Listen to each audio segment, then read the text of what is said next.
sisters. I still, how are you all doing? Thanks for joining us today. Okay, I've seen a more follow. Okay, I've seen her. Yes, so welcome to Hangout Cafe, Temidayos. It is a pleasure to have you here again. And for those who know, Temidayos, this is not her first time. She was here. It wasn't last year. It was the year before, I think. I think it's 21. I think it was 21. 2021. 21. Yeah. February. It was here with us. Yeah. Oh, February. Wow, you actually remembered. Because I just had COVID yes. the month before. I can't forget. Oh. Yeah, that was an interesting time. Can I increase I found it was my volume a bit? 20th of February. Maybe I should just speak louder. Hello, can you hear me? Okay. Yeah, okay. We can hear you. We can hear you. It was 20th of February 2021. And the topic was mercy over judgment. Amen. That was amazing, yeah. I should check it out. Amen. Interesting story. Yeah. I remember that session. Yes, for those who missed it, you should go and watch that episode. It's on YouTube. So just search Hangout Cafe and Mercy Over Judgment and it'll pop up. It was a really good one. Anyway, today, first of all, before we go in, please, folks, can you share the live video? Let people know that we've gone live. And today, the topic is parenting, facing it alone. And I'll tell you guys a little bit about why we're doing this today. So a few weeks ago, Temidayos, she's Temidayo, but I call her Temidayos. A lot of people call her Temidayos. I'm sure she probably has other nicknames. Well, I call her Temidayos. She posted something on her Instagram story about the challenges of being a single parent. And it touched me. And I remember sending her a message saying, you have to come back on Hangout Cafe. Let's talk about this. And as they say, the rest is history. But since then, it's, the way God starts to point out things to you. I started seeing single parents, talking to single parents. And I thought, my goodness, I don't even imagine I can't imagine how they cope, And it's just about having one child. Some have two, some have three. And the different types of single parents. So they're divorced single parents.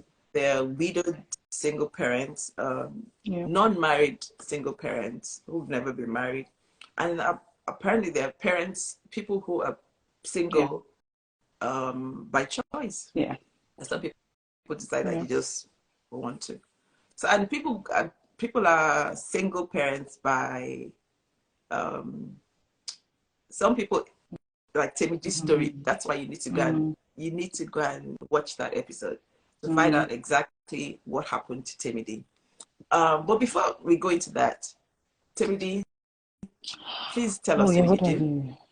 So I work in those HR. Who don't know you. I've kind of worked in HR all my life, so that's kind of the 9 to 5. I'm about to become an entrepreneur. So yes, hubby and I are going to do some things on the business side because I have 3 children and they're not cheap. so this 9 to 5 is not working. But yeah, I love HR. I feel like I'm called to HR, to people. So I do that. And I have, I guess, what you just call a ministry, which is to women, to young women and to single mums. So yeah, 3 kids now. And I'll tell more later.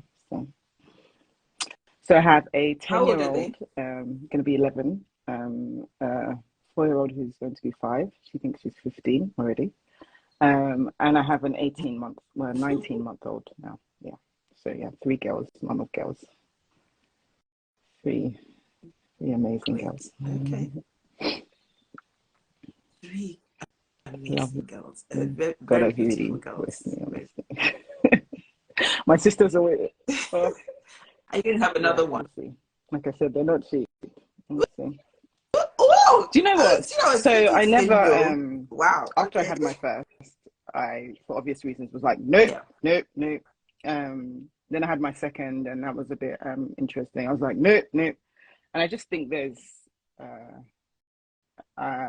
one needs to be careful with their mouth, so what they say. So I don't say no. Children are extremely hard and challenging, but I love kids though. I love children. I love children.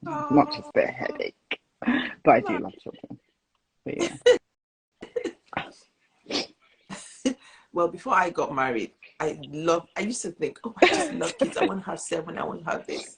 And then I had my daughter, and I didn't want to have another one. So that's why there's a 4-year gap between her and the boy. And after that, well, actually, to be fair, after my son, I wanted another one, but it just never happened. But people who have more than 2, 3, 4, I don't know how they cope. 4 is a lot.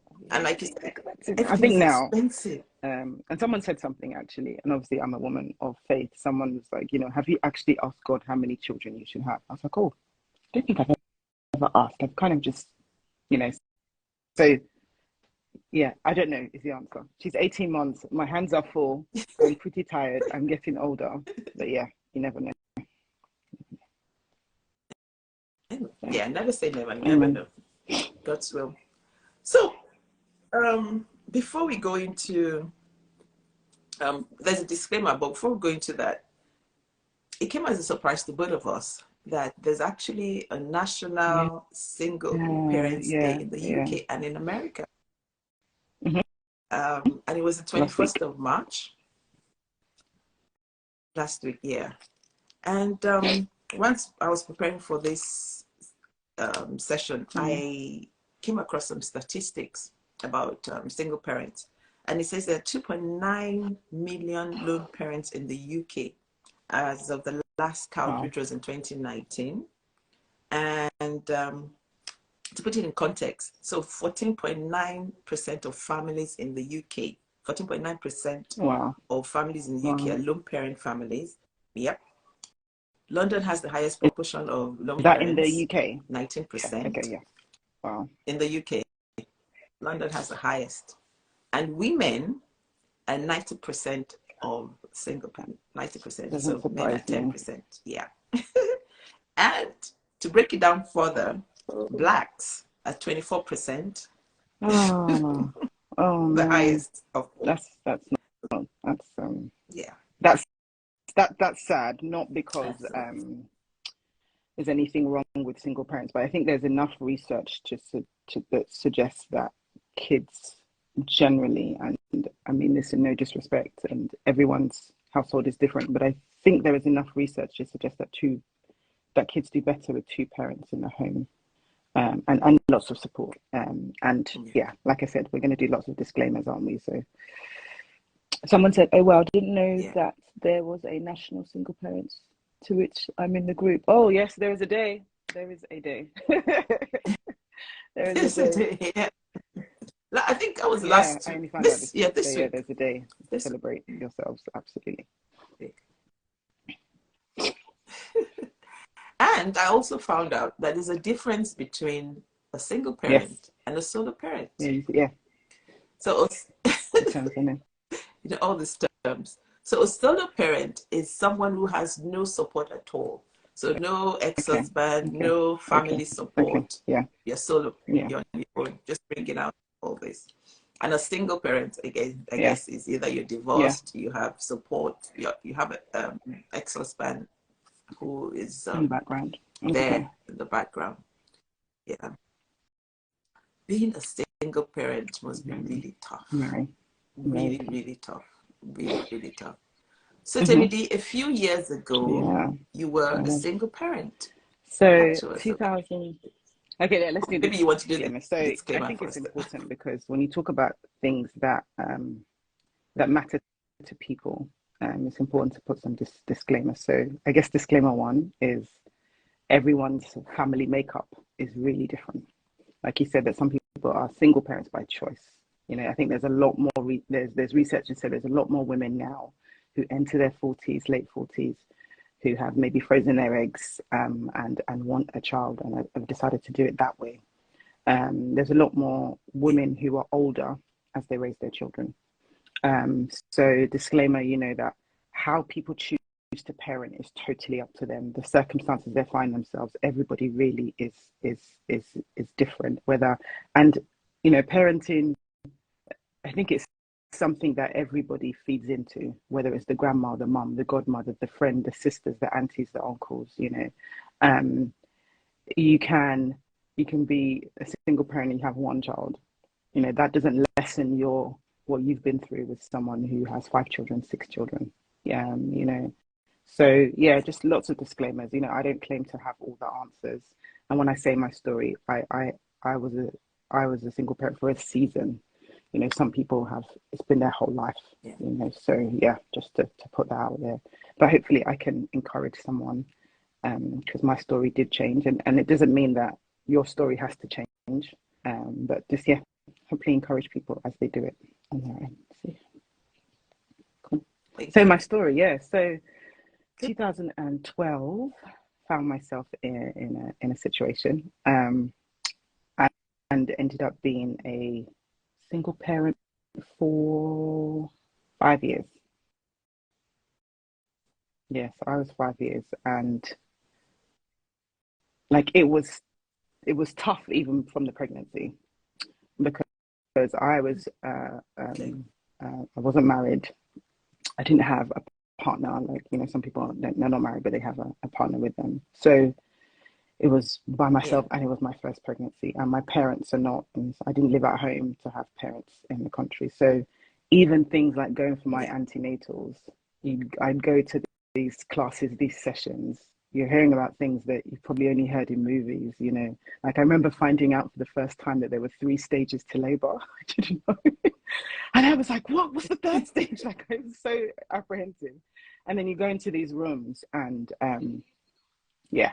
So did you used to go alone? I remember once my best friend, my kid's godmother, came with me.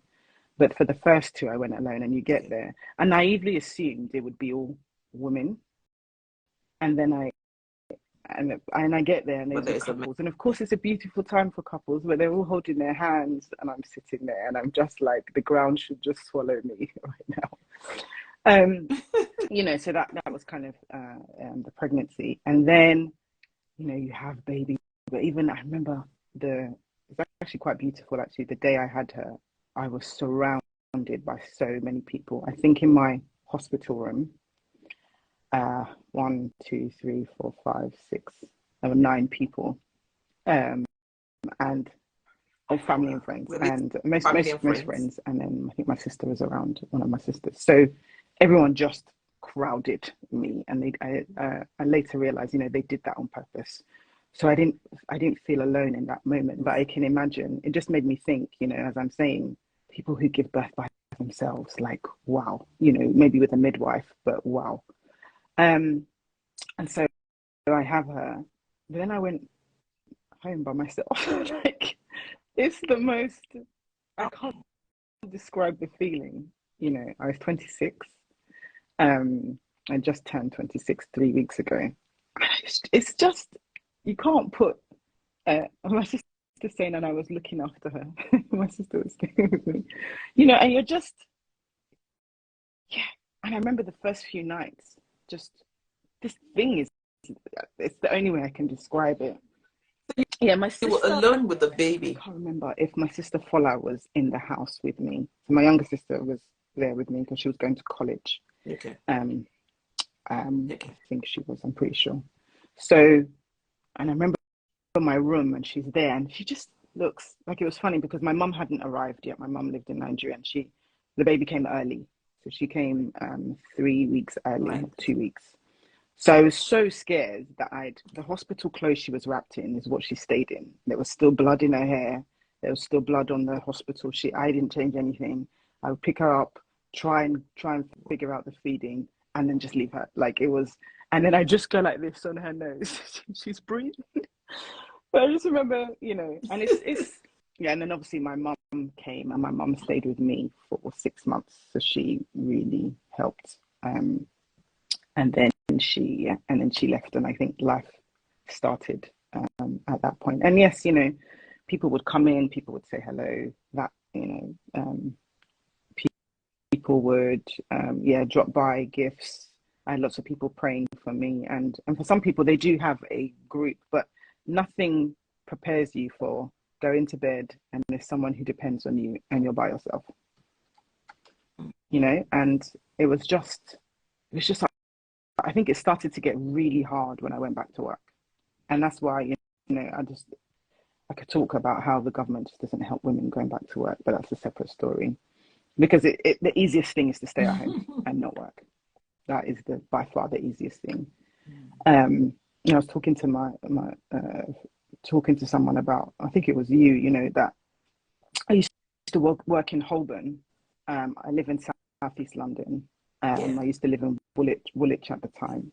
For anyone that has an understanding of London, so you're working in central London, and I used to have to drop her at nursery in an area called Plumstead, and work finishes at 5, and I need to get to Plumstead for 6.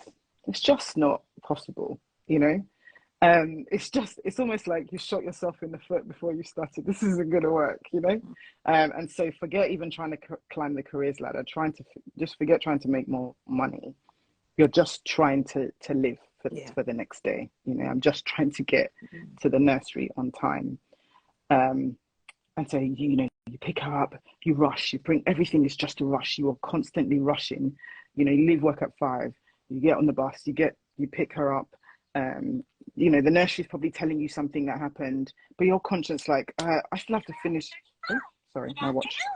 Sorry, my watch. You still have to rush to get home. You know, it's not like food is waiting for you when you get home. You want to have some sort of interaction with your child when you get home. I think she was 1 at this point.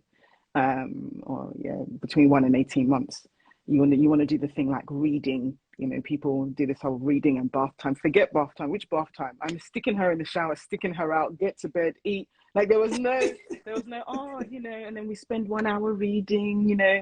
I remember speaking to someone and she said her and her husband do bath time together. And I just looked like, what is that? I didn't even know what is bath time together. What? Like just getting her in, getting her out. My thing was always, she's eating, she's alive, she's healthy.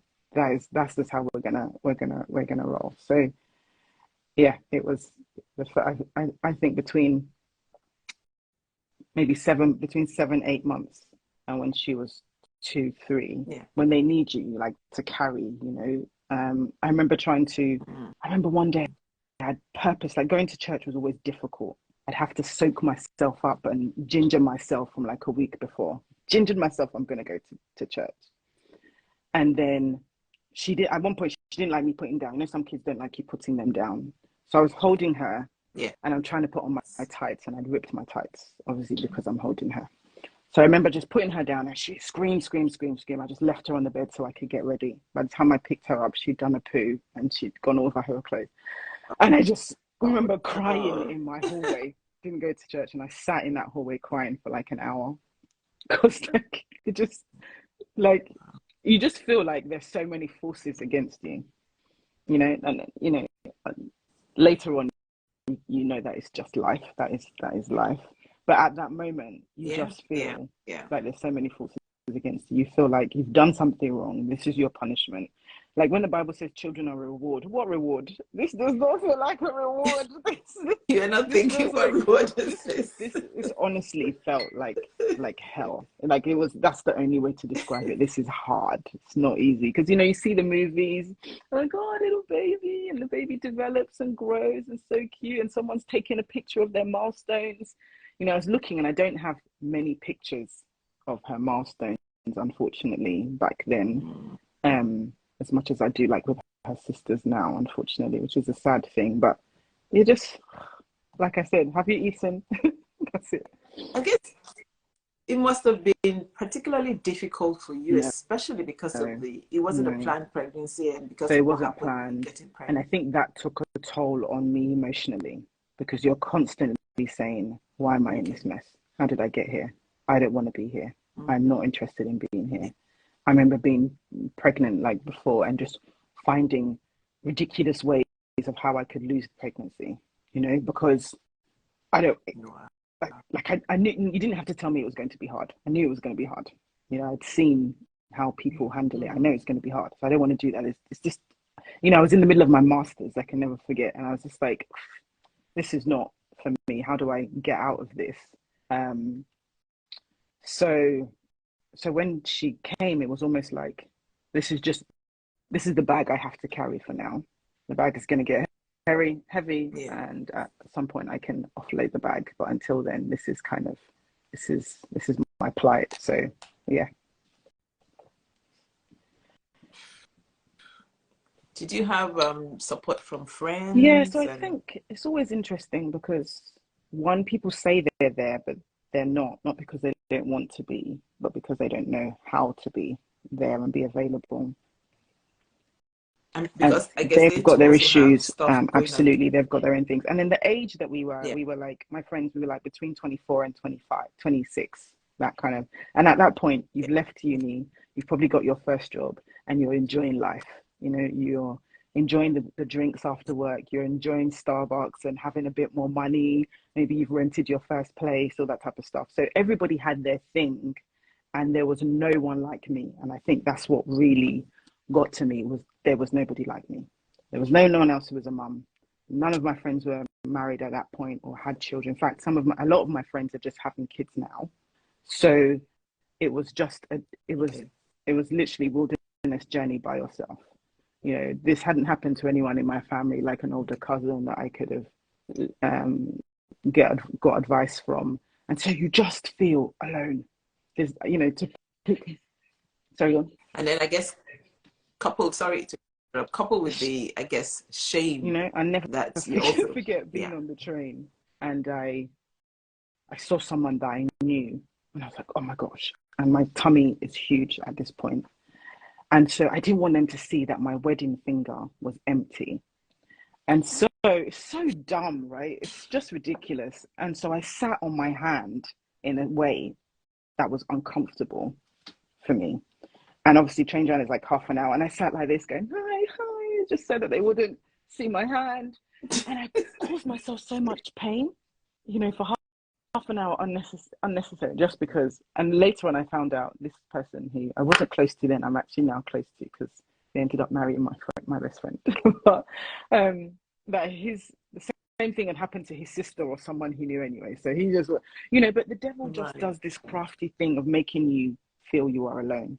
You know, and unfortunately, I think that's one of the reasons why the spirit Mm. of suicide enters, because you just think you're alone. If you think about the reasons why people commit Yeah. suicide, they're not the only ones who go through that. Whether that's money issue, they owe someone money, they've done something wrong, they can't cope, they're stressed, emotional. All those things happen to people every day, all the time. It's not All new, right. but Yeah. the enemy brings that Yeah. spirit of loneliness. And when you're in your own thoughts, and when the enemy has you there, he can, you know, he can do lots of things. So I knew I wasn't the only single mom. I knew that there was thousands, plenty, but it felt like I was the only one. I had done this to myself. This was now the consequence of whatever. And yeah, it just was horrible. I didn't enjoy it one bit. Yeah, So for five yeah, 5 years. years, I think, was it 5 years before we're married? Got married. Yeah, I'm not remarried, you married. How did you cope you don't emotionally, for you don't example? cope How did you emotions. cope? You How just were put your you? emotions to the side. You don't cope because the first Wow. thing is you have to cope physically, because you need to be alive. So you put whatever effort you have into coping physically, and then looking after the child. Those are the two things. You don't, you know. And Yeah. all I was trying to think about, and every day was, do I just have enough money for this month? That was kind of it, because I remember I think I was on like 25K or something by the time you'd taken out um, nursery fees, which, you know, have always been ridiculous, not just now, Yeah. they've just always been. You had what, a couple of hundred to live on, and God forbid your laptop breaks or she needs new shoes or something. That's, you know, so don't get me wrong, God was really merciful. And I remember as a particular group of people um, at my church called Reconnect, who just gathered around me. So whether it was money that I might have needed at a particular time, were just always there. But don't you don't cope emotionally, because you're just trying to make sure that you've gotten through um, the month, you know, and how I coped emotionally is either like I would just cry. I loved kind of my cry moments. You just sit in the middle of my living room, my bedroom, and just give it a good cry. And generally, I felt better afterwards, but I haven't solved the problem, you know, because the problems were money. Money was always an issue of not having money. That was a huge So that one, was a was huge money. one, money. And it's not like now where you can work from home, and so you don't have to pay travel, you know, you can do all sorts of things. You know, you went to work Monday to Friday back then. But, you know, I remember once God doing something so emotional. I went to my manager and I just said, I can't afford to come to work anymore. Like, I'm struggling. I have £10 in my account and I have no idea how I'm coming home. And even that £10, I don't know if anyone knows, but Aptamil, this milk that they used to buy, was £10. And I remember that's going on that. So there's no way I'm coming to work tomorrow. And she did this amazing thing. She said, you know, I can't put up your salary. I can't just give you cash. But there was an award at work. So if you had done well, they would give you an award. And the award was £250. Wow. And so she just arranged it's called You Did It, for a You Did It award. And she said, you know, I'm not just giving you this because I know you need the money, but you've also done really well. I know it's been hard. And I had £250 and you get it. You don't have to wait for your payday. You can get it immediately. And she'd arranged for payroll. And I just was like, oh my God, like £250 plus the phone kit it was amazing. I could do a lot of things. I could put food in the fridge properly. Yeah. Maybe if we've been buying like rubbish stuff, I could buy something a bit more, you know. And then people ask, well, didn't you get your mum and dad? Yeah. Couldn't you help? You know, I guess the shame, the guilt, you have this thing where you're trying to prove to people you can do it. You know, I can do it, you know. So many people had told me to get rid of this bundle of joy. So I have to prove to people that I can look after her and I can do it, you know. And so this £250 I can never forget was just incredible to just help us out for that month. So it's hard. I think I found the most difficult was probably, you know, having to take her to a doctor's appointment to get her, you know, immunizations, or having to pick her up or there's a special thing at their school and they want you to do all of those things, or they're taking pictures at the nursery and they're £35 and you're just like, oh my gosh, what is it? You know, and you start rationalizing, can't you just use my phone, just take a picture? Why do you have to get a photographer? Like, you know, and like I said, that's why I just don't have a lot of you know, early pictures and early things for her from that moment. But yeah, you just, if it was a run for the train, if it's sprint, if it's whatever you need to do, you run to get there. Okay, so looking back now, I mean, thank God brought you through, and then you met your hubby and you're married and you have kids now. But saying that, it doesn't mean that if you're married, some people still don't go through all these challenges. There's some people who are parenting 100%. Alone, even though they're married. It's crazy that you would be married. I still feel like a single parent or a solo parent, you know, or still, we know that for women, you know, like your statistic said, women do a lot more in the home, you know, and I do believe it's how we're wired, whatever. But I think God is raising a new generation now of men that, by God's grace, are involved a lot more. But I remember my mum. My mum was married to my dad, you know, but I don't remember him doing anything. Sorting out our schools, she did it. Paying school fees, she did it. And I remember being young, so I could understand Yoruba, so I knew what they were talking about in the house. You know, I could. This wasn't just what I was seeing; it was also what I was hearing. I could figure this out. She washed our clothes. She took us to M&S to buy stuff. And I remember Primark opening. It was the massive thing when Primark opened that day, and she taking us to Primark to buy. You know, the school letter comes, and that's another hard thing. It's just the amount of things you have to do. There's school letter today. There's school letter tomorrow. Oh, the school is raising for this. Can you bring £1 in? Just remember, it's own clothes day today, or it's sports day tomorrow. Like, it's so, there's a doctor's appointment tomorrow. And on top of that, work, you know, on top of that, dealing with whatever it is you have to, there's so many things. We've got so used to doing all of it. You just think it's normal. But the way our brain functions, I don't think that's normal. To just put everything, to have to do everything. So the women who do have a spouse, do have a partner at home, and yet you're still doing a lot. I think it's like my pastor says, is but grace, because I don't understand that. Okay, but looking back now, how do you think you would have loved to have been supported? That's a good question. Sorry, just a minute. Should you can type it in. If your question box tab is not working, type it in and I'll get it from there. Yeah, you know, this sounds really kind of just crude and out there, but cash. Like, I needed money. You can do all the prayers for me. Thank you very much. You know, people would call and pray. And I do believe God answers prayers. I know God answers prayers and God could have done anything. But for a lot of the times, I just needed cash. I was in red with my rent so many times. Just ridiculous. In fact, I think I stopped paying rent at one point. I was just like, if you don't want to come and take me out, that's fine. So, like, I just stopped paying the rent because I was just like, I can't come and die. So somehow I just stopped paying rent. And I remember whenever they send you the letter, you see arrears, red. I was just like, well. And then you get a phone call and they say, hi, Mr. Lowe, just wondering when you're going to be able to. I said, I don't know when I'm going to be able to pay. You know, at one point I was going to be, it's not blacklisted. What's that thing? It's not bankrupt. Something. I can't remember what the term is.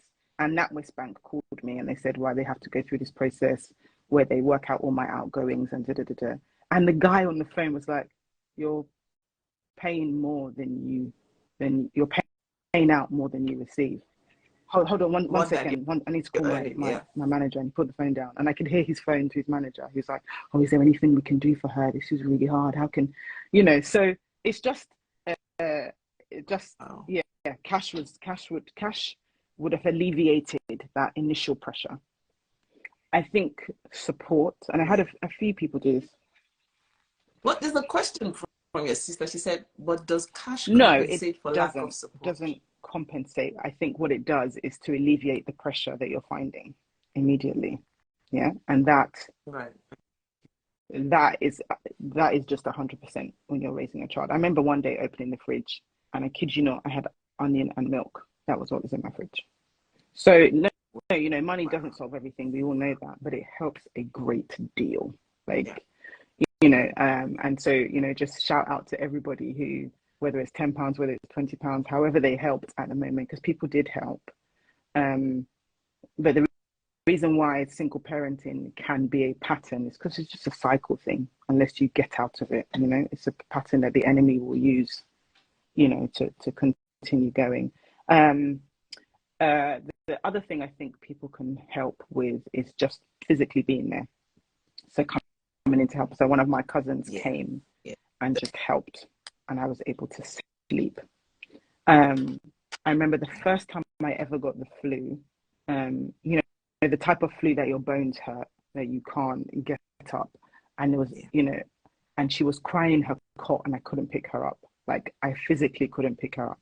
And so her godmother, my best friend, called in sick at her work to come to the house and looked after her for the day.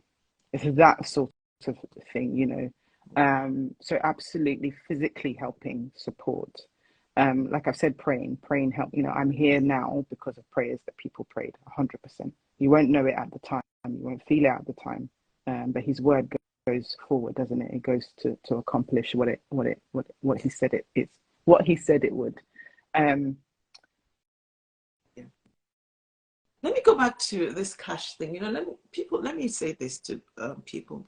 You know, sometimes people feel that, oh, I cannot give you £5, but instead I'll buy you flowers with £5. I always say, give the £5. You know, and this seriously, you know, because when if I've been broke and someone gives me flowers, I'm thinking, why did you just give me the money? Why did you buy me chocolates? Why? What, £5? You know, give me the money. My mum used to say it, and I used to get because on Mother's Day, you know, her birthday's today, so happy birthday, Mum.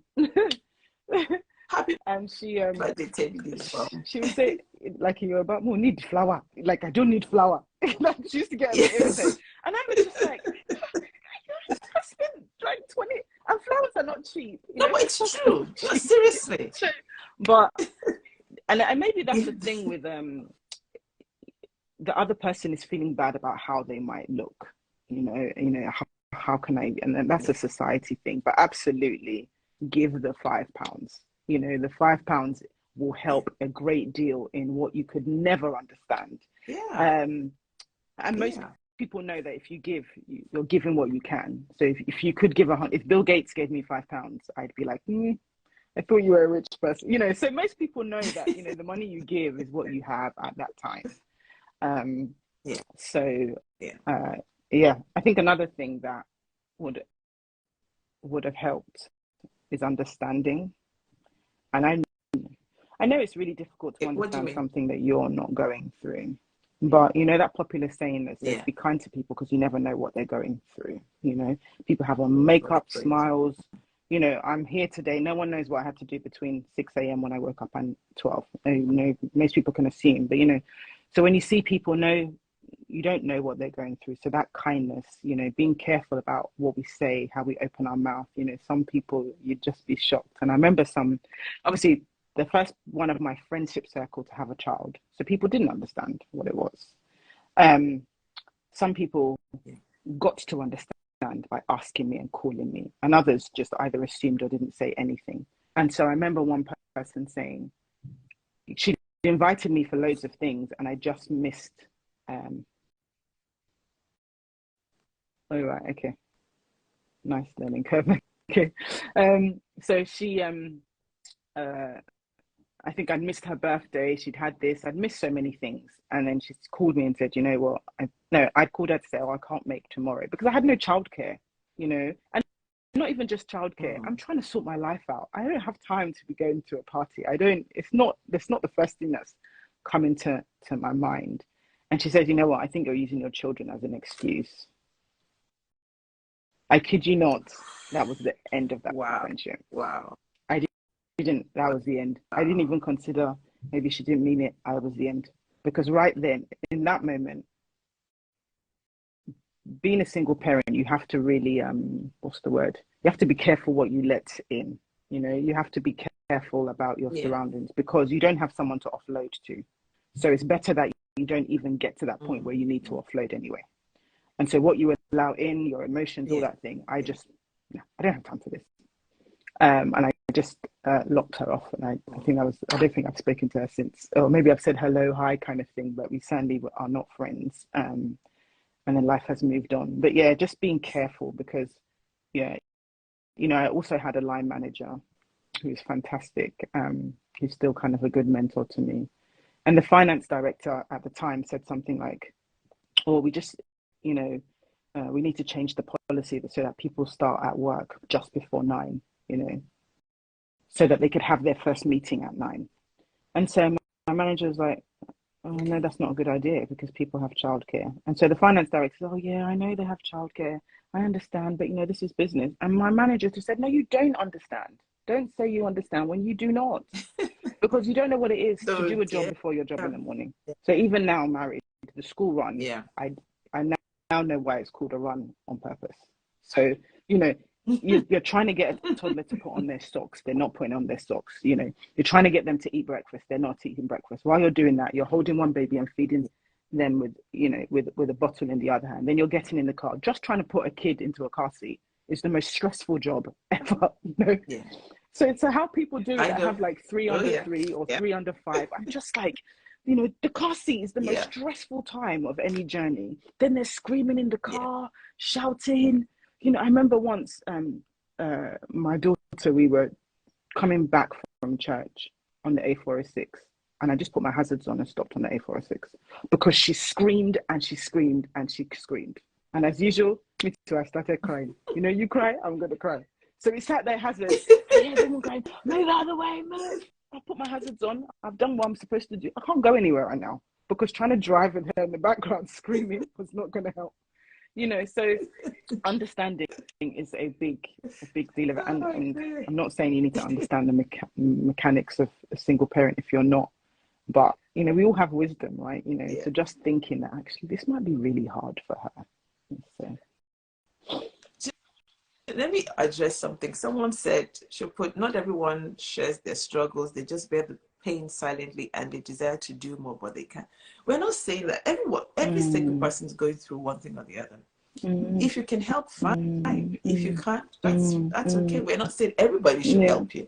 No, and I don't think people everyone is have called to help you, challenges too. you know. And so, you know, I'm very big on before you help.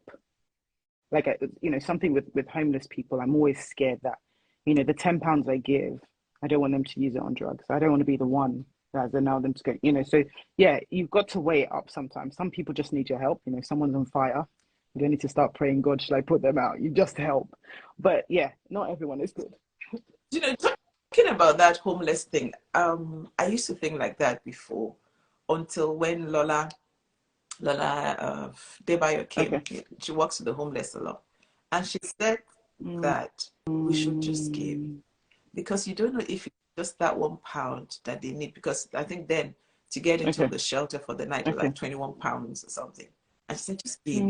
It doesn't matter, whatever. Let them use it for whatever they want to, but just give them. Kind of So that was thinking when I about stopped thinking, oh, are they going to do a job? Yeah. So she said, there's a question. Does single parenthood experience tend towards a situation of overcompensating the child?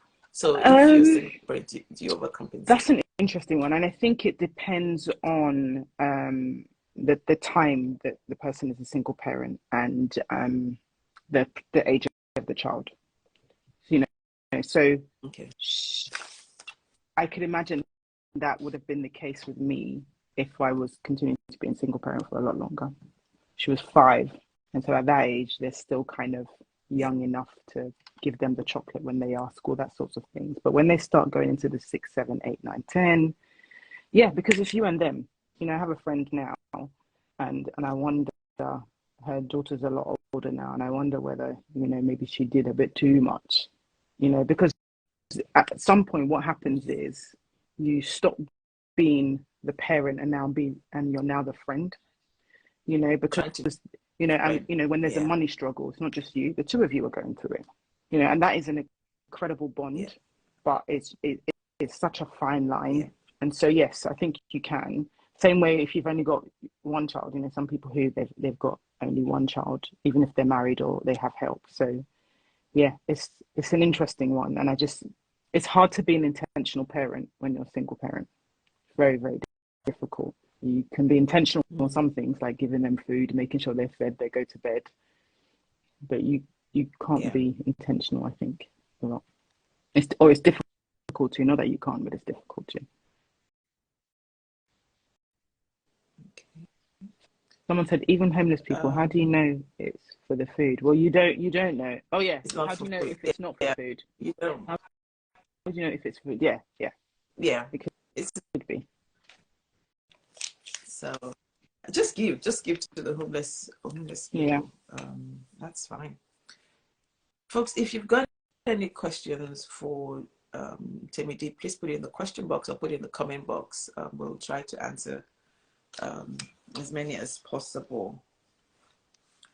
So, Temidi, sorry, how would you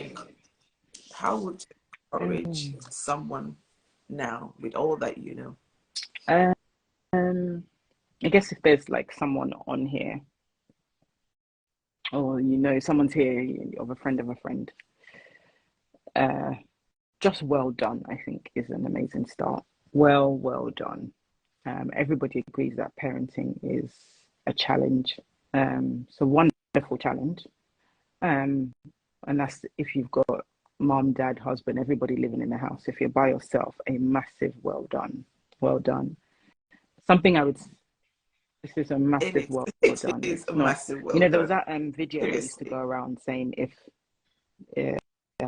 everything we do as parenting, if we did it in the workplace, you know, we'd all be CEOs earning like millions right now, you know. You know, because we're project managers, we're mediation officers, we mediate between the kids, all sorts of things. So massive well done. Something I learned later on in that season, maybe when she turned 3 or 4, 4 I think, is I congratulate myself a lot. If I've done day 1, if I've done Monday and Monday's gone well, or even if Monday hasn't gone well, I congratulate myself. I've done the best I can for that Monday. You know, Yeah. I tried Yeah. to get them to school on time. I've done the best. I tried to pick her up on time. Yeah. I tried to dedicate my time at work to work. I've done the best. You know, her clothes, some of them again, small for her. I can't afford it right now, but she has clothes. I've done my best. You know, I haven't managed to do her hair in weeks, months. It's okay. I've brushed it that morning. I've done my best. And so if you Yeah. do that, just look for the small wins and congratulate yourself. There's no point waiting for the £1 million to get into your bank account. You know, just in the moment, have you used your money wisely this month? Just congratulate yourself. You know, the fact, and then thank God for small things. I was so super grateful that my daughter wasn't ill. We never had to sleep in the hospital. We never had. I think we went to A&E once, and she was like 19 months. We went once, and again we were kind of seen to.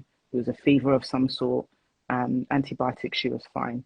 You know, so 100% just thank God for the small / big things, because I can't imagine being a single parent to a child who is either physically or mentally ill.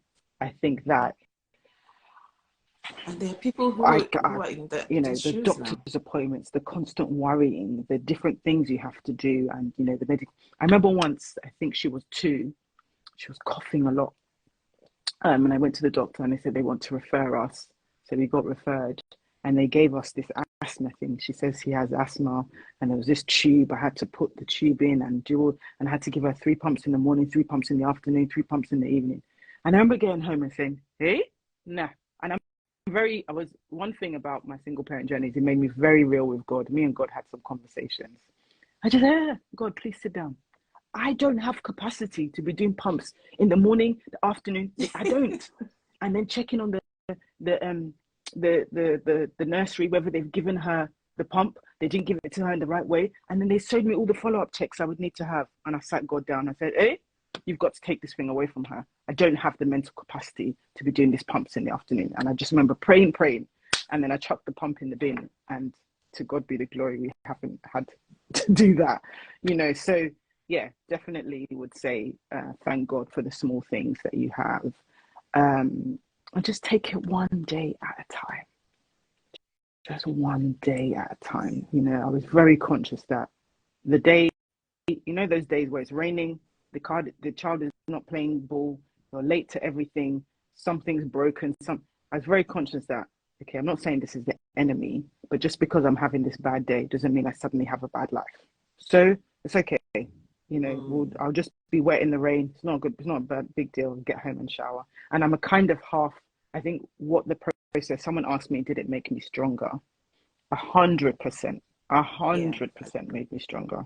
I'm now. I'm a half full person. Half glass half full person. Nothing phases me. Half I'm full, yeah. okay. It's fine. You know, when the kids get ill, they're okay. They're fine. You know, I have such a, it's not a laissez-faire attitude, but it's just it's okay. I'm very much, did anybody die?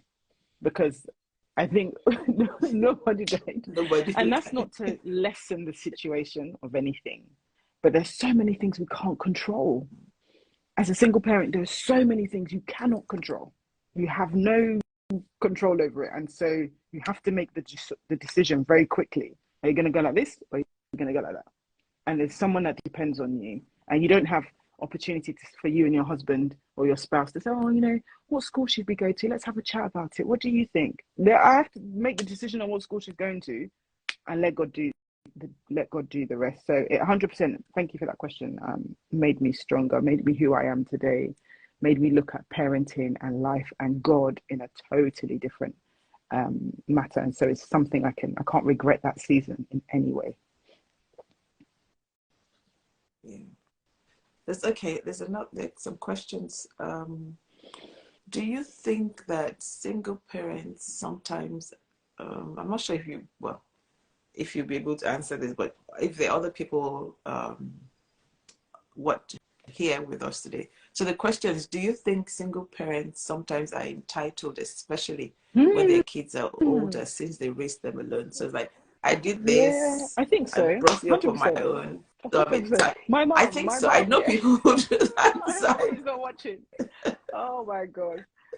I think whether you're single or not, there's an entitlement, right? Because well, I still say that to myself. I still say I carried it for nine honestly, there is months. an So entitlement. I think, like I said, now God is raising a new generation, different types of parents, and even if you are parents to older children, you're learning as well that actually this is, you know, I yeah, always say that God thought my parents were the best for me, and God thinks that I am the yeah, best for my yeah, children.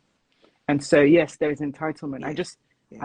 I've been praying about my first daughter and her marriage. I know she's 10 years old, right? But I've been praying because of what I went through.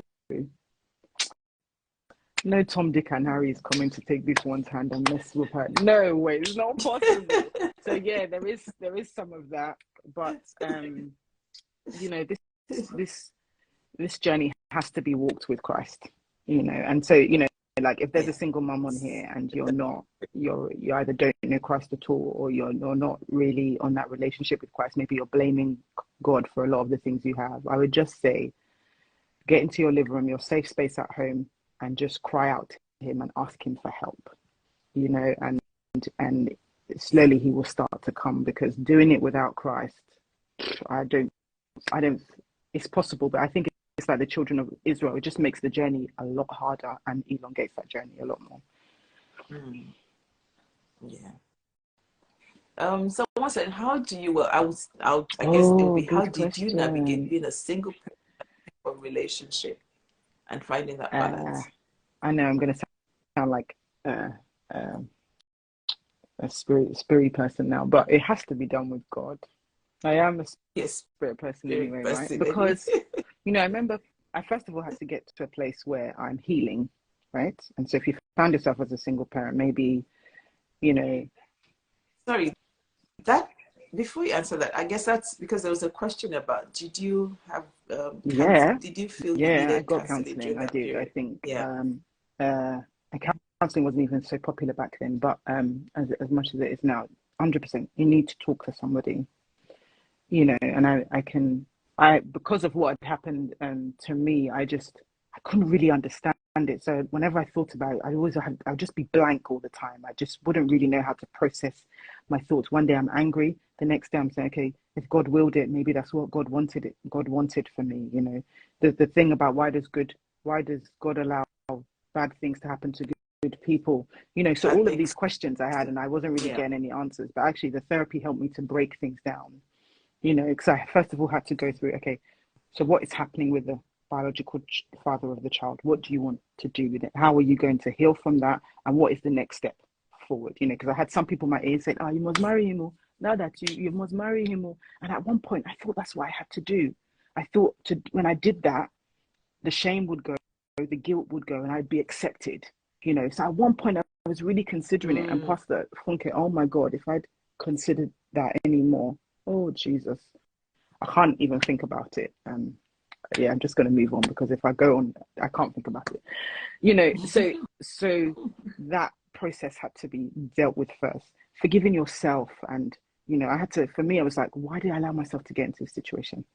For a lot of us, when we're at work, we're very precise with our work. We're accountants, we're precise. Or if we're given advice, you know, if we're doctors or we're studying to do law or medicine, we're quite accurate, we're full of wisdom and knowledge. And then when it comes to the yeah. matters of the heart, which are the most important matters, we drop off. And I dropped the ball so badly. And so I had to go Yeah. through a period of forgiving myself and being okay with my Mm, circumstance. If you're not okay with it, how can you expect to get someone else into your into a relationship and they be okay with it? And it's funny because my husband now said one of the reasons that first attracted to him was I was so confident and bold about being a single parent that he just thought I was crazy. You know, he was just like, don't you realize you're like, keep quiet, stay at the back kind of thing. But I was like, I was plastering about it on social media. I was really like, back then it was Facebook, you know, and I was just like every morning. And for me, therapy was also speaking about it. So if I was late that morning to do the school drop off, I was ranting about it on my Facebook status. I'd get some sort of calm, and then I could move on. So once you've done the healing, once you've done the really sorting out yourself, what do you want for yourself? What do you? Because you know you are what you attract, and so I had to really put myself Yeah. in a position where I was attractable, not just physically, but also mentally, emotionally. I remember I just put petrol in my car in Asda, and I think an auntie had called me saying, don't you want to get married? You want to be by yourself? You'll be 50, nobody will marry you. What are you doing? She just said all these horrible things, and it just put me into a bad place. And so I started crying. I was on the steering wheel and I was crying. I was banging the steering wheel saying, God, is this what you want from me? And I had to, that wrestle with God moment. I had a Israel and Jacob moment where I just wrestled with God. Like, if you want me to get married, you're going to have to sort all of these things out, because I can't go on dates with this guy. If a guy wants me to go on dates, I can't go on dates with him because I have a kid. He's going to have to accept the kid. He's going to have to love the kid. I don't want any. I heard about stories where the stepdad was mean and all this sorts of rubbish. I didn't want any of that. And I said, you know what, God, if you want me to be myself, I'm happy. I'll be looking after everybody's trip when they go on couples retreat. I'll be the one looking after that. And being happy if that was God's will for me. But I looked at the Bible and I was just like, but you said none shall be without their mate. You said all of these things. So, and I think being in a season on yourself, being in the wilderness, you question a lot of things. And I was just like, what's going on here? You said all of this. I remember sitting down saying, are you really God? Are you really? Just really having these conversations. And then, met the guy, my husband. And like I said, the thing that he said attracted him was I was so confident with him. And I remember he asked me a question. He said, so what do you want from me? I think it was his question. I said, I want you to marry me. I want you to love my daughter. I want all of these things. I want you to be a father. And I remember saying, I want you to be a father before you're a husband. I want, so that means that it's the flip, most people are husbands first. I want you to do, I said all of these things. And I was like, when I said, I went, oh my God, I've said too much, because I didn't mean to say that, but I genuinely believe that God came over me and I said the truth. I said what I wanted. And I said, if you can't handle it, that's absolutely fine. And I just remember thinking, oh my God, I've lost this guy. Wow. That's it. He's going to go. But not knowing that God was doing a work in his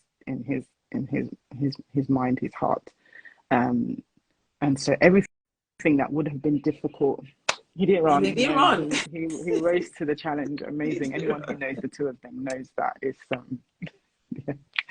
they're inseparable. I remember just after we got married, we just moved into a new house, and at 4 a.m. in the morning, she ran to our room. So we were scared. Maybe it's the new house. She's not used to it. I said, Mommy. By that time, she's saying, Daddy. Said, Mommy, Daddy, wake up. We're like, what's going on? Daddy, you were made for me. I know.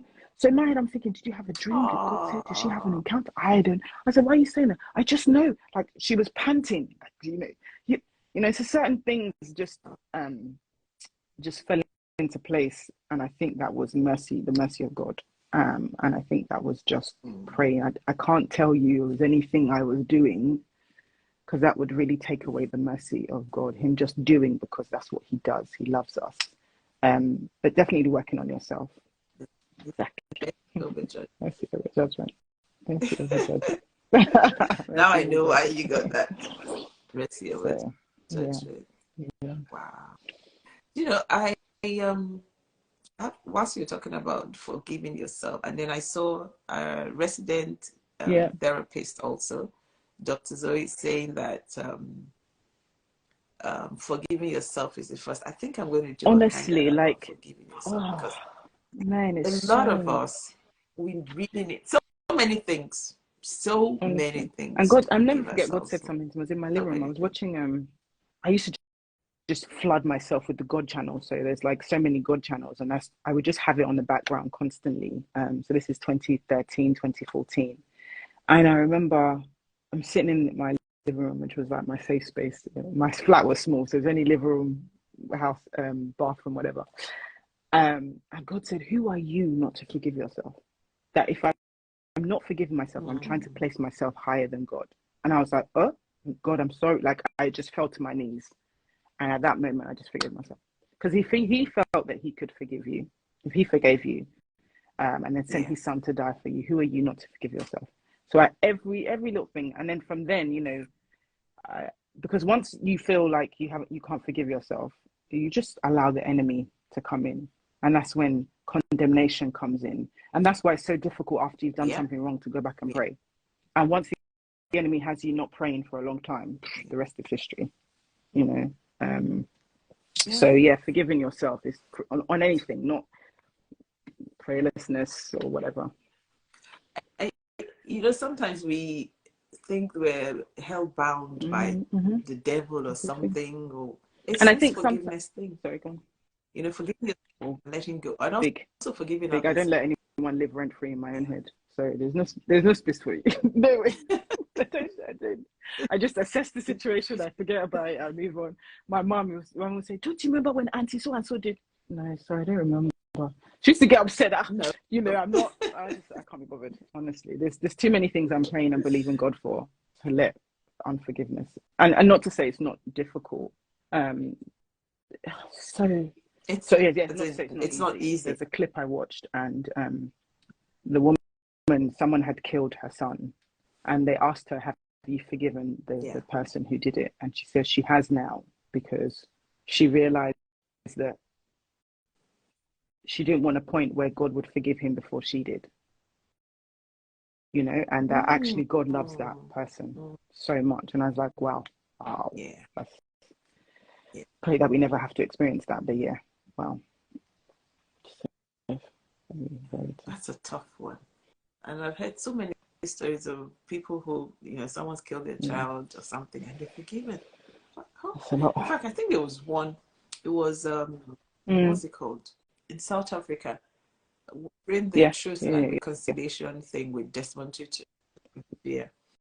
And the woman said, this guy that killed her son, she said, all I want for you to do is to come and replace, replacing the son. So come and live with me. I'll shower you love like I'll shower my son. Yeah, or the police officer in America that apparently by mistake shot this boy in his living room, and the brother of the boy was evangelizing, was witnessing during the court case, and I was like, yes, I remember that. Yes, it's amazing. I mean, that can only come from God.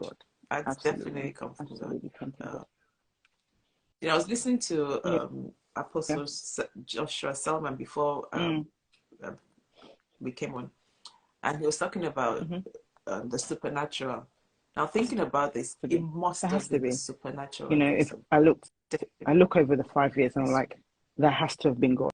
There's certain things that has to have been God, because I look at how difficult motherhood is now with my husband, who's so hands-on. He's already taken one to she had a piano lesson this morning. He's taken one. The other one has a birthday party. It has to be God to do it by yourself. It has to be God, and that's why grace is so amazing. Oh my gosh, grace! What you felt you couldn't do, wasn't possible.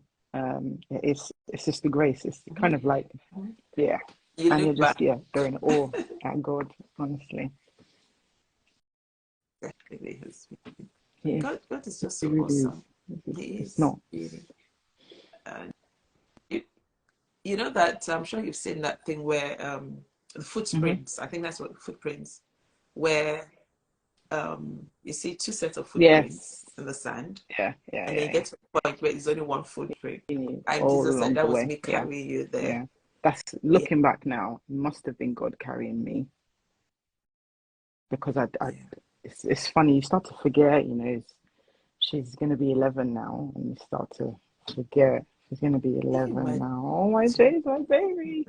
You know, I'm even getting emotional because I was thinking, if you had devoted her, where was I when I just imagine? For her birthday, she passed a lot of her exams, so my friend took her to bought her tickets to go to a Christian concert, so called out concert. So it was like her first concert. She's never gone. Thank you, Demby, for that. And she I just started crying on the train. I was like, oh, her first concert. Oh my gosh. You know, when she passed her exams, like, I cannot brag. You know, my mum brags a lot about us, and I'm starting to understand the bragging of a parent. You know, she smashed every exam. She had like 6 for secondary school, and she smashed every single one of them. And there's a saying in Yoruba, oh my God, I'm going to try to say it because I don't think saying it in English does it justice. But I knelt down literally when we got the results, and I was like, Jackin Sukun over on my day. So I say, right, like God, you didn't allow me to cry over this child, you know, You didn't whether have to that's a cry health about this matter, child, whether that yes. was just the whole setup of it. And so every day I'm grateful that, you know, I didn't listen to my inner voice at the time or other voices, because God has a plan for every child. Like, I don't believe God cares, Every that child. one is only being parented by one, that one is being parented by three. Even people who are in the same-sex marriages that, you know, God has a plan for every single child. Every child comes from him. There's no other place they go to bring up babies, you know. It only comes from heaven. So, you know, he has a plan. And so Thank you, Bumi. Ayobas, both of us, okay, Ayobas, no, sorry. sorry. I tried. I'm sure God understood. Thank God my mom wasn't there. I was the Yoruba I taught you. You know, so I was just I'm just in awe.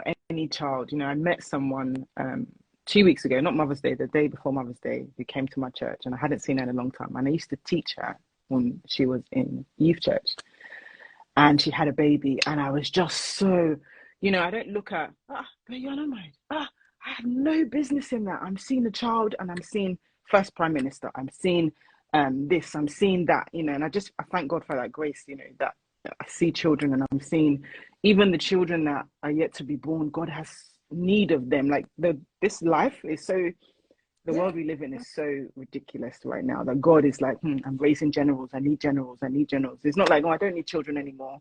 Everything is okay. I've got a good prime minister. No, God is raising the first black prime minister, the first wholehearted, born again Christian prime minister that we'll have in the UK. God is raising that child now. God is raising all the agenda points that God has. God needs someone to carry them out, you know, and so he's raising them. And if you're, and one thing when I got pregnant is, I still say it now, no one said congratulations when I first got pregnant. And so it made me feel that I had done something wrong. This child wasn't wanted. This child was, and so the first thing I do when I find out. Do you know, Timothy, I must say this to you. I'm thinking, you know what? Someone, you know why? I'm sure you know why. I'm sorry. Talking to my best friend the other day, and she said something. I don't know if it's right. I don't know if it's not spiritual. She said that, especially with people that reject the children or don't treat them right. She said, the same church that doesn't dedicate that child will then ask for tithes later. And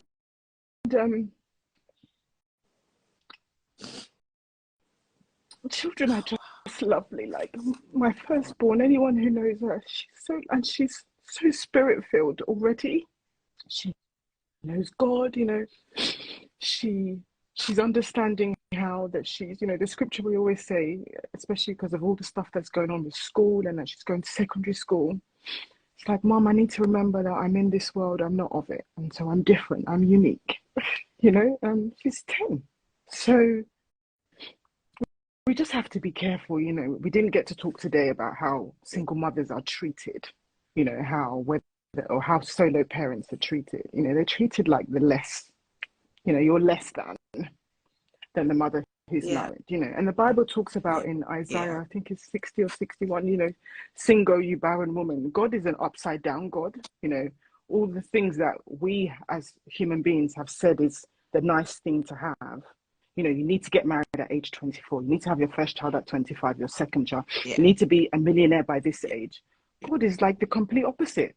So God will use the poor person to bring so much wisdom to the world. You know, God will use the single mother. If you think about people who are, you know, Obama, people are amazing people who have stories. A lot of them were like single parent households, or there was always some issue. Like I read that Jeff Bezos, the Amazon guy, his dad is not his actual, the biological dad is not the dad that raised him and that helped him start Amazon. You know, and when he became rich, his dad came back into his life, and he was like, "Oh, hi," So like when we think about these things, we just need to be careful, how we're treating people. God, the Bible says that the true religion is in how we treat the widows and the orphans, and I think it's in James somewhere, James 5. That's true Christianity, is how we treat these people, the love we have for them, how we welcome them, how we make them feel.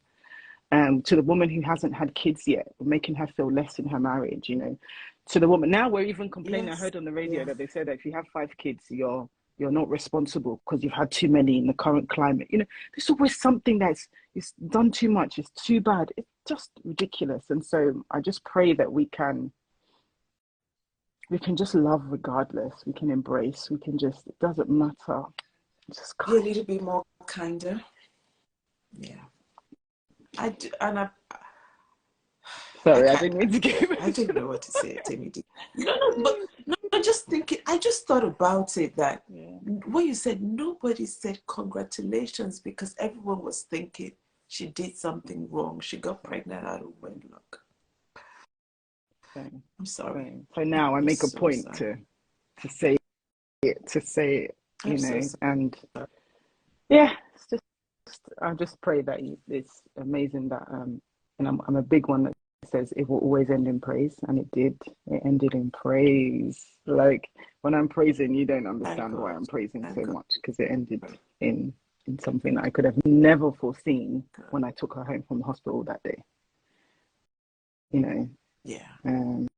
So yeah, God is good. Oh, Pastor Zion saying preach it. So yeah, we just need to be kinder. I think that's the thing. We need to be kinder. And God is going to keep giving us these situations. I'm not going to be the first until we they're not going to get go to the point away. how he feels, until we get to that place, where it's second nature for us to be kind, to embrace people who are different from us, in any sense of the word. So people are like, oh, how do you deal with them talking about transgender and sexual preference or whatever with your daughter? They start to do it in schools now and stuff. I said, I don't have an issue. They were doing, this thing doesn't take God by surprise. They were doing it way before. But just think about, if you feel so bad about being in that body that you need to change, imagine how you're feeling. Like, I don't like my nose sometimes. I might not like this eyebrow. I don't like my hair sometimes. But to not like your core being, that you want to change your genetic makeup, then the only thing I can do is offer you Jesus. Not to say I can't sit down with you, not to say that person can't do. Yeah, I know light and darkness doesn't mix. I know we need to be careful of all those spirits. Yes, I 100% get that. But we need to be kind, because Jesus, whenever he met anybody, offered kindness. Yeah. So, yeah. We are. Yeah. Would you just said honestly, it. We're so judgmental. So, We're all so judgmental. Yeah. Oh wow. Yeah. Thank you so much. Always a pleasure. Temidayos. Always a pleasure. Thank you. This has been very insightful. And I just pray that every single person who's been on, and those who will listen later on, will truly sit back and reflect. And, just for us to take time out to think, how can I help a single person or anyone who's going through? Yeah. How can I be a little kinder and be more aware of what things and people are going through? Like someone said, everybody's going through one thing or the other. Yeah. But yeah, just extend kindness to people. And there might be a some people, like you said, they're married but their husband is away for work. Just tell them, I'm going to do the school run for you one day. When we Oh God. I remember, and I think I said it on Hangout Cafe, Bolariwa, for 3 months. One day she turned up at my place when the kids were younger. For 3 months, because she wasn't working. For 3 months, she took the kids to school. My God, for me, that person, the lady you just mentioned, it has to be well with her. God has reserved. It has to be, because she's, to do that. My when we went on honeymoon. We had people who helped. You know, we went on holiday in February, just gone, and we had 4 people helping us navigate school because we've got 3 kids in 3 different schools. So, you know, like, you know, yeah, absolutely shout out to those people, you know, who just turn up at your door and give you a break. So yeah, yeah, yes, that's amazing. 3 months, wow. My friend did it for a Yes, week I and she was couldn't like, believe it. how do you I do was like, it? wow. Just for a week. It's the embargo. Of being a single parent and the morality of having embryos and getting pregnant that way is kept not even venturing into it. Yeah, yeah, Oh, that's yeah, a that's a topic for heavy one. another day. In fact, Dr. Saka, you're on, please. Maybe we That's should a talk heavy about one. Yeah, a lot more freezing eggs people and are all of doing that that. now. And I just, if anyone is willingly Yeah, going to go into this, yeah. make sure you have heard it. This is not for the faint-hearted. Yeah, it's not for the faint-hearted. Oh, wow. But Temidi, Oh, you've been thank you. absolutely amazing. Thank Thank you, you thank you. so much. Thank you. And folks, before we go, please note that all the previous episodes Oh, yeah. are on YouTube. Just look for Hangout, Oluwadiaga Hangout the Cafe. And Temiday's episode, the previous one where she was on, when she talked about what happened to her, she got pregnant, is on. It's Mercy Over Judgment. Amazing episode. Please watch it and share this video. Share. I'm going to take it off after Okay. next few minutes or so. It's going to be put on YouTube. So it's the YouTube that you should please share. And when you share or when you watch the video, please like it. I'll leave a comment on it. But please, please, please, yeah, spread the share the video. Let people know about Hangout Cafe. Yes. We need more followers anyway, and it's a Honestly. place where people are Yeah. encouraged. And every time I come on Hangout Always. Cafe, I'm always impacted anyway. Thank you so And much for the the platform. stories are Honestly, platform is brave, incredible. really very, very brave and vulnerable guest barristers. They're so real, so real. Thank you Temidi so is much, guys. Honestly, you simply one guys of the are, best. you rock. Simply one of, You guys rock. thank you so much. Thank you. God has been Yeah, good. He's been faithful. and Thank you, thank you, bless. thank you, thank you. Thank you, sweetheart. So, Thank you. folks, see you next Take care, week, everyone. and yes, bye.